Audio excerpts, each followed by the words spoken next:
আসসালামু আলাইকুম প্রিয় ওমান প্রবাসী বাংলাদেশি ভাইরা, আশা করি সকলেই ভালো আছেন। ওমান সরকারের তরফ থেকে নেওয়া নতুন সিদ্ধান্ত 1 জুন থেকে কার্যকর করা হয়েছে। আর প্রথম দিন থেকেই আইনের যথাযথ বাস্তবায়ন নিশ্চিত করতে অভিযান শুরু করেছে শ্রম মন্ত্রণালয়। রবি ও সোমবার ওমানের বিভিন্ন ওয়ার্ক সাইটে ঘুরে ঘুরে খোলা আকাশে কর্মীদের দিয়ে কাজ করানো হচ্ছে কিনা তা তদারকি করার দৃশ্য দেখা গেছে। বিশেষ করে রোববার আল দাখিলিয়ার বেশ কয়েকটি এলাকায় বেসরকারি কোম্পানির কর্মকর্তাদের জিজ্ঞাসাবাদের মুখে পড়তে হয়েছে।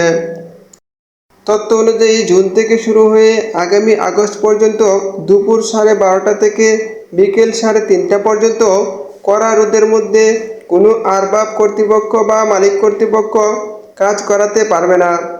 ওমানে দিনকে দিন যখন দিনের তাপমাত্রা বাড়ছে, তখন শ্রমিকের স্বাস্থ্য সুরক্ষা বিবেচনায় mid day work stoppage policy নামে নতুন এই পদক্ষেপ নেওয়া হলো, যা পরবর্তী 3 মাস কার্যকর থাকবে।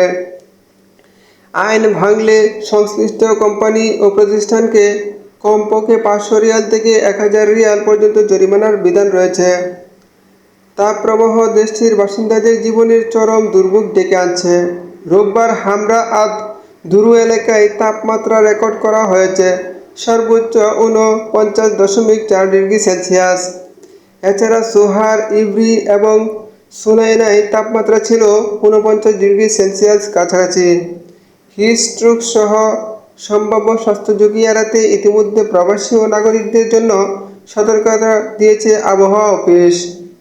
এই ছিল আজকের মতো খবরাখবর। ফিরবো আবারও নতুন কোনো বিষয় নিয়ে। সে পর্যন্ত ভালো থাকুন, সুস্থ থাকুন। আল্লাহ হাফেজ।